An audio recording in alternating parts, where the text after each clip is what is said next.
ในซกเฮียนปี2025-2026นี้ทั่วนครหลวงวิจารณ์มีนักเรียนที่จะสอบเสียงจบสั้นม .4 ทั้งหมดแม่น12,616 คนเป็นหญิง 6,303 คนซึ่งจะจัดการสอบเสียงขึ้นในมื้อวันที่10ถึงวันที่12มิถุนายนนี้และจะสอบเสียงจบสั้นม .7 ทั้งหมดมีนักสอบเสียง9,296 คนเป็นหญิง 4,901 คนจะจัดการสอบเสียงขึ้นในระหว่างวันที่17ถึงวันที่19มิถุนายน2026พิธีเปิดการสอบเสียงจบสั้นมัธยมศึกษาตอนต้นม .4 และมัธยมศึกษาตอนปลายม .7 เป็นได้มีขึ้นในเมื่อวันที่8มิถุนายน2026ที่นครหลวงวิจันทร์ภายใต้การเป็นประธานของท่านบุญเพ็งศรีณวงศ์พรประธานคณะกวดกาพรรคองค์การกวดการัฐนครหลวงวิจันทร์มีท่านนางลีปาเอียลีโบเป้าหัวหน้าแผนกศึกษาธิการและกีฬานครหลวงวิจันทร์ต่างหน้าของการศึกษาธิการและกีฬา9ตัวเมืองและพนักงานครูอาจารย์พร้อมด้วยนักเรียนเข้าร่วมท่านนางลีปาเอียลีโบเป้าได้รายงานเกี่ยวกับการก้าเกียมการสอบเสียงจบสั้นสายสามัญศึกษาม .4 และม .7 ประจำศึกษา2025-2026โดยได้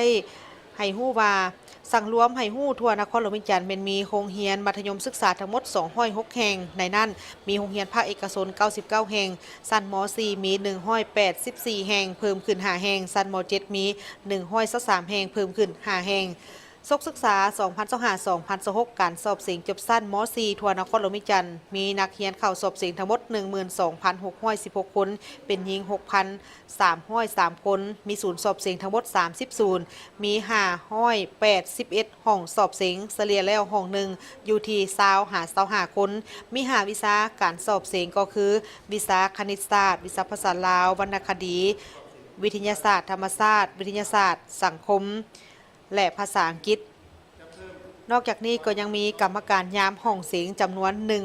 1,192 คนจะสอบเสียงในระหว่างวันที่10ถึงวันที่12มิถุนายน2026สำหรับม .7 แม่นมีทั้งหมด24ศูนย์สอบเสียงมีนักเรียนที่จะเข้าสอบเสียงทั้งหมดแม่น9,296 คนเป็นหญิง 4,901 คนมี447ห้องสอบเสียงเฉลี่ยแล้วห้องหนึ่ง23คนมีกรรมการยามห้องเสียงทั้งหมด 1,244 คนมี5วิชาสอบเสียงก็คือวิชาคณิตศาสตร์ภาษาลาววรรณคดีกลุ่มวิชาวิทยาศาสตร์ธรรมศาสตร์กลุ่มวิทยาศาสตร์สังคมและภาษาอังกฤษจะเริ่มสอบเสียงในระหว่างวันที่17ถึงวันที่19มิถุนายนนี้พร้อมกันนี้ก็ยังได้แต่งตั้งคณะกรรมการลงสุกยู่แนะนำให้นักเรียนชั้นม .4 และม .7 เพื่อสุกยู่ขบวนการเรียนการสอนก็คือการจัดตั้งบำรุงในสาเหตุให้ผลสำเร็จของการสอบเสียงนี้สามารถบรรลุตามคาดหมายที่วางไว้